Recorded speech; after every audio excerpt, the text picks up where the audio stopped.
E no São Paulo hoje, o Calleri foi extremamente criticado, já vinha sendo criticado pelo torcedor por conta da atuação na final da Copa Sul-Americana. E hoje ele acabou cometendo um pênalti extremamente infantil. Foi salvo depois pelo Felipe Alves, mas as críticas em cima do Calleri. E hoje, mais cedo, eu até discutia isso com o Bruno antes da bola rolar no pré-jogo, né? Será que as críticas são justas para cima do Jonathan Calleri, Fábio Piperno, Zé Manuel, Mauro César e Bruno Prado? Você sabe que o Calleri, às vezes, ele me parece assim o Abel Ferreira em campo, jogador. Começa o jogo, ele já está reclamando do juiz, já está brigando com o zagueiro adversário, é cotovelado, estranhando. Ele precisa voltar a se preocupar mais e jogar futebol. E isso está realmente, essa mudança de atitude, eu acho que está prejudicando muito ele, a própria carreira dele, que aliás é importante aqui no time de São Paulo. Fora de São Paulo, o Calleri não tem o brilho, pelo menos o brilho dele é muito fugaz por aí. Então, ele é um jogador que tem que se preocupar com isso, com essa questão também comportamental em campo. E o pênalti foi um negócio patético, infantil. E veja, num momento muito crítico para o São Paulo no campeonato, até pela questão de, de humor, uma questão assim de motivação mesmo do time. O São Paulo sofreu uma bala importante no último jogo contra o Botafogo. E aí vinha hoje lá, enfim, segurando o arquirrival fora num jogo difícil, apertado, até meio heróico da equipe. Ele vai lá e quase coloca tudo a perder. Então merece as críticas, sim. Ô Zé, e esse pênalti aí do Calleri, hein? Falando sobre a atuação do argentino, né? Foi quase um bloqueio de vôlei, basicamente. Foi de uma desinteligência, né? Pelo amor de Deus, né? Assim, tanto a cotovelada do Ferrarese quanto o pênalti cometido pelo Calleri foram lances absurdos, né? Que falta... Parece que o cara não raciocina, parece que se perde no momento do jogo. E assim, e o Calleri, ele é criticado por causa desse lance no jogo de hoje, mas ultimamente, desde o jogo com o Del Valle, era muito criticado também porque foi quase cancelada a musiquinha Toca no Calleri que é gol, né? Já começaram a cantar Toca no Calleri que não é gol, né? O próprio torcedor do São Paulo já começou a Toca no Calleri que não é gol mais não, né? Quase que a música foi cancelada, depois ele voltou a marcar, né? Até desabafou, que voltou a colocar a bola na rede, enfim. Assim, geralmente você cobra de quem já deu algo mais ou que você imagina que pode dar algo mais, né? E o São Paulo tem sido muito dependente dele, né? Já que o Luciano tá difícil recuperar aquela boa forma dele, da época do Fernando Diniz. Eu não sei, acho que o Fernando Diniz foi embora, levou aquele grande futebol do Luciano também. Sobrou para o Calleri.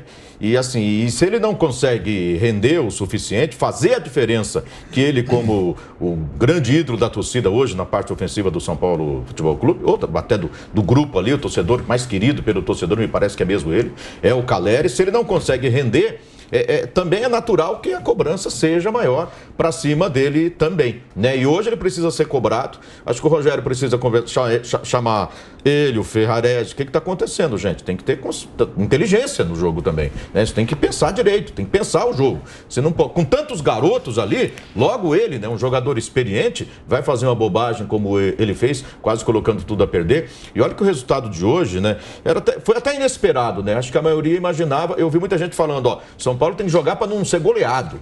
São Paulo tem que se preocupar em não ser goleado pelo Palmeiras, tanta a diferença neste momento, até pela derrota do Botafogo, vem trazendo. Agora, com esse empate do jeito que foi, o torcedor já olha na tabela, quinta-feira, Curitiba, final de semana é o Juventude lá, depois o Atlético Goianiense em casa. Se emendar 3 vitórias, estamos bonito na fita aí, vamos firme aí, rumo a pré-Libertadores da América, pelo menos, né? A questão é que ele tem que ganhar esses jogos, né? E o São Paulo não é um time tão confiável assim, mas naturalmente que esse resultado dá um pouco mais de moral para a equipe e para os jogadores, né? Que precisam ter cabeça no lugar para de fazer tanta bobagem também. Ô Bruno, o Calleri até em determinados momentos do jogo foi importante para o São Paulo, segurou a bola na frente, até no segundo tempo ele acabou fazendo uma arrancada ali, finalizou ao gol do Everton, mas acaba ficando marcado por esse tipo de lance, né? O pênalti e depois veio a defesa do Felipe Alves, para mim o melhor em campo do lado do São Paulo. Mas e aí, Bruno Prado? O Calleri que não foi bem na decisão da Copa Sul-Americana, hoje quase comprometeu o time com esse pênalti. A gente sabe que o torcedor do São Paulo tem um carinho pelo jogador. Foram 6 meses lá em 2016 que marcaram muito, né? E aí ele retorna para o time e também marca gols importantes. Com a chegada do Rogério Ceni cresce de rendimento, ainda mais no São Paulo. Mas eu acho que agora talvez seja o primeiro momento assim de turbulência do Calleri nesse time do São Paulo, Bruno. É muito pela atuação na final da Sul-Americana, que foi ruim mesmo. E ele não vinha bem antes da final, mas a final é muito marcante. É o que a gente falou no pré-jogo, né? O Calleri, ele é um finalizador, ele não é muito mais do que isso. O Calleri é um cara que faz gols, assim, é do último toque. Ele é bom no alto, enfim. E quando ele não faz gol, dificilmente ele joga bem. O Calleri é meio que a atuação dele é avaliada por ele fazer gol ou não, porque ele, fora isso, o que ele pode entregar é brigar, lutar. Ele realmente é um cara que briga bastante, segurar a bola, mas não é um cara que tem qualidade para sair da área, para articular uma jogada, para fazer uma tabela, para colocar alguém na cara do gol. É difícil fazer isso. Então, vai muito de expectativa. O Calleri, ele foi muito bem realmente em 2016, quando ele passou no São Paulo. Ele foi artilheiro da Libertadores aquele ano. O São Paulo foi até a semifinal. Mas, assim, ele virou uma coisa, até por ter sido uma passagem curta, virou aquela coisa, não, o Calleri tem que voltar para uma torcida que ali já não ganhava há muito tempo. Então, já era uma torcida muito carente. Tinha a mesma coisa com o Pato, que jogou um ano antes, em 2015 também, e foi bem em 2015, o Alexandre Pato. Ele teve um momento, ele fez, acho que perto de 30 gols em 2015, também ficou aquela coisa. E é outro estilo, né? Não dá nem para comparar, nem de qualidade técnica, o Pato tem muito mais qualidade, e nem de briga, que aí o Calleri briga muito mais, né? São jogadores bem diferentes.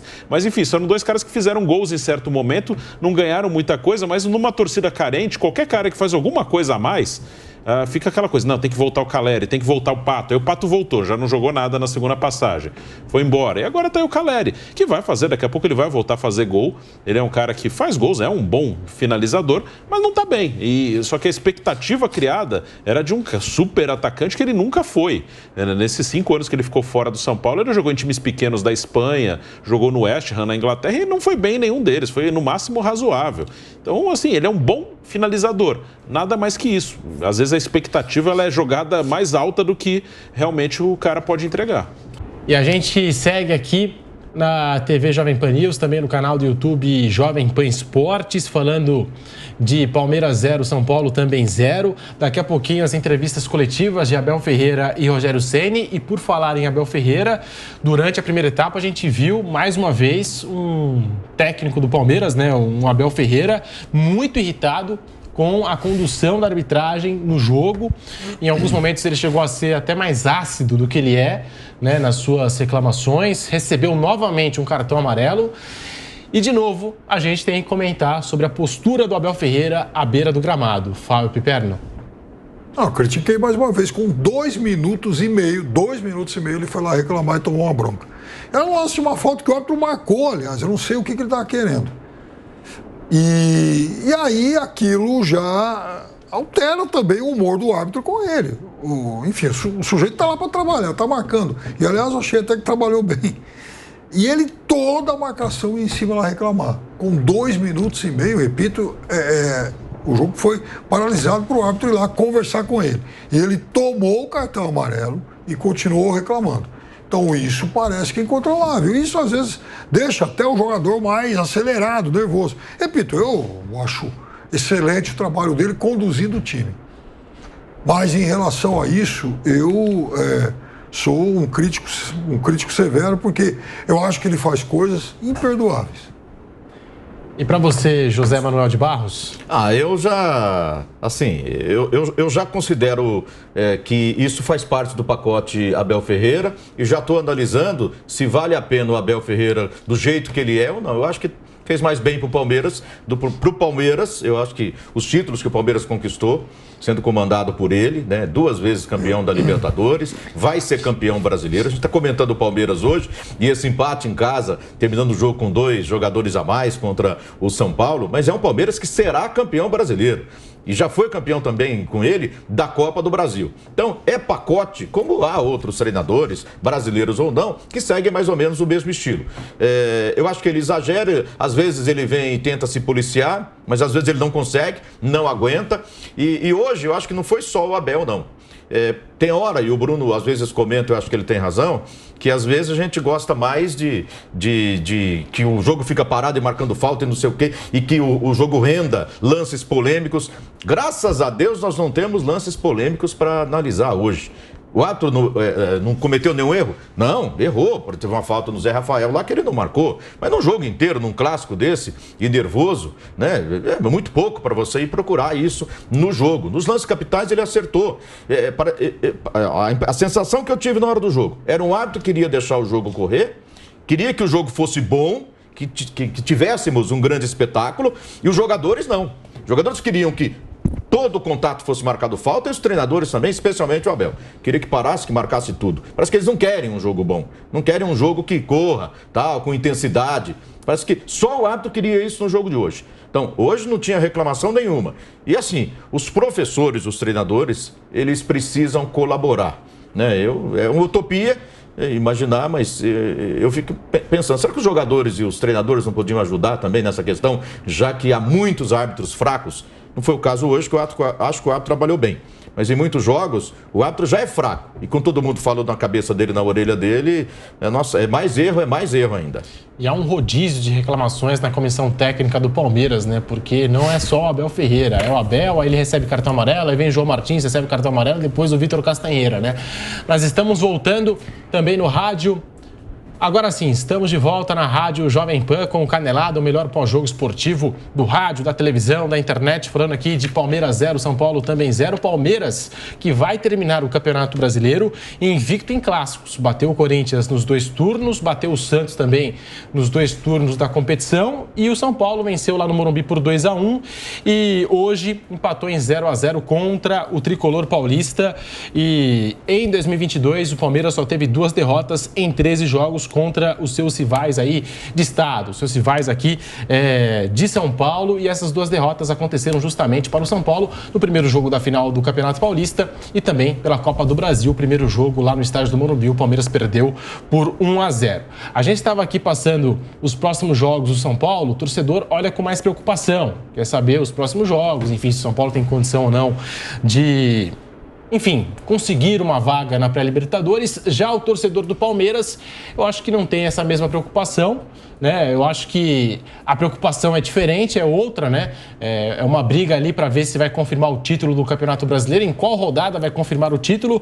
O Palmeiras tem, a partir de agora, o Avaí em casa, sábado às 21 horas, o Atlético Paranaense fora, Fortaleza em casa, Cuiabá fora, América Mineiro em casa e o Internacional fora de casa. A sequência de jogos do Palmeiras, Bruno Prado, Mauro César, é questão de definir o título, né, a essa altura da competição e pela vantagem que o Palmeiras tem, apesar do empate hoje. O Inter, por enquanto, está empatando com o Botafogo também, né, tá 0-0, então, por enquanto, seguem os 10 pontos que começou a rodada, e assim, mesmo que o Inter vença, não tem como alcançar, é só uma questão de tempo ali para o Palmeiras ganhar mais 3 rodadas, sei lá, por aí.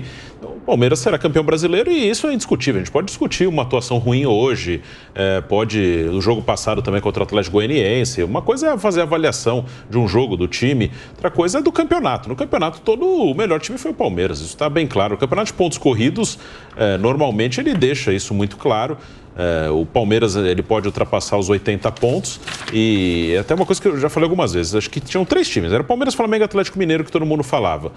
Eram os únicos 3 times que tinham condição de fazer um campeonato, pelo menos na teoria, pelos elencos que tem, fazendo mais de 80 pontos. Os outros que acabaram brigando com o Palmeiras não são times que vão conseguir alcançar 80 pontos, porque não são elencos para isso. Então o Inter fazendo ótima campanha, legal. O Fluminense em certo momento estava muito bem, aí teve uma queda, o Corinthians mesmo. Mas não são. Se o Flamengo e o Atlético não conseguiram acompanhar, cada um com seus motivos aí, o Atlético, aliás, um campeonato ridículo, ontem perderam o time reserva do Flamengo, o Atlético é capaz de não chegar nem nos grupos da Libertadores, o que é um vexame enorme, mas os outros não iam ter. No Inter, por mais que faça uma grande campanha, não tem como acompanhar o Palmeiras. Se fosse o Flamengo líder, era a mesma coisa. O Inter é um time para ficar num bloco de Libertadores. O Fluminense é a mesma coisa, o Corinthians é a mesma coisa. Então, o Palmeiras faz um campeonato muito bom, já são 23 rodadas, né, na liderança do campeonato. Não tem o que discutir o título do Palmeiras, não. E o futebol melhor que o Palmeiras apresentou, ou principalmente ofensivamente com a bola, em relação à temporada passada. E para você, Mauro César Pereira, é claro que o título do Palmeiras é indiscutível e a gente já fala isso há algum tempo aqui na Jovem Pan, mas falando aqui do conjunto da obra, o Rogério Ceni, por exemplo, completou ontem 1 ano à frente desse São Paulo.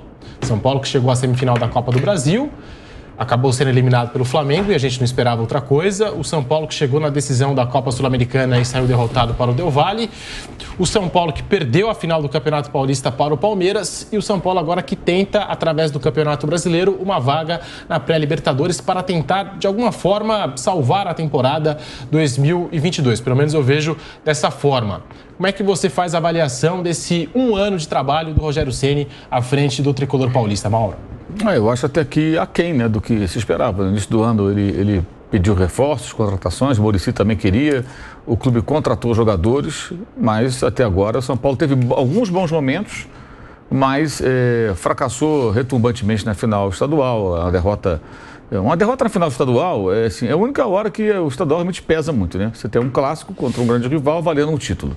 Aí você põe um holofote enorme no campeonato estadual. A maior parte do tempo são jogos inexpressivos contra times menores. E justamente nessa hora o Palmeiras atropelou o São Paulo. Aquilo foi uma humilhação, teve também o requinte daquela derrota no Brasileirão com 2 gols sofridos nos acréscimos. Na Copa do Brasil deu uma alegria à torcida quando eliminou o Palmeiras, depois cai para o Flamengo. E a final da Sul-Americana foi algo melancólico, né? A maneira como o São Paulo foi derrotado pelo Del Valle foi muito decepcionante para o torcedor. Então acho que é uma temporada não mais que razoável e bem aquém do que se esperava. Acho que o São Paulo poderia ter apresentado mais. E aí vai o Rogério, vão os jogadores e vai também a diretoria sempre preocupada lá com reeleição, né? Com essas coisas todas, né? Que também está dentro desse contexto todo. Assim, eu acho que o pior de tudo do São Paulo é que... Qual o rumo do São Paulo? O que o São Paulo quer da vida? Ele vai continuar buscando contratação de jogadores, mesmo com dificuldades financeiras?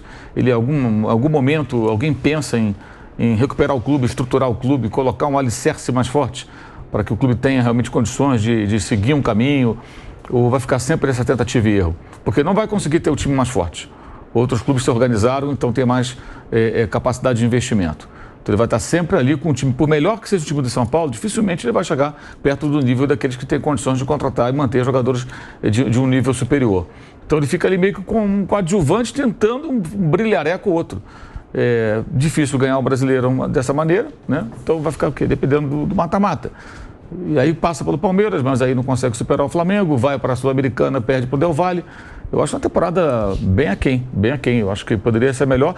Acho que o Rogério é um bom técnico, inclusive hoje ele mostrou isso de novo. O São Paulo foi muito bem preparado para o jogo de hoje, fez uma boa partida, mas existem também situações ali um pouco, digamos assim, emocionalmente muito à flor da pele, né? Até pela relação dele com o clube e pelo momento do clube, né? Que já há algum tempo vive numa crise da qual ele não consegue sair. Trabalhar no Palmeiras hoje é muito mais fácil do que trabalhar no São Paulo, trabalhar no Flamengo é muito mais fácil trabalhar no São Paulo. Trabalhar nesses clubes é muito mais tranquilo, porque você encontra uma condição de trabalho melhor, jogadores de um nível melhor, o salário está sempre em dia, as torcidas não estão cobrando por títulos como a torcida do São Paulo, porque ganharam títulos importantes em tempos recentes. Então, é um desafio tremendo.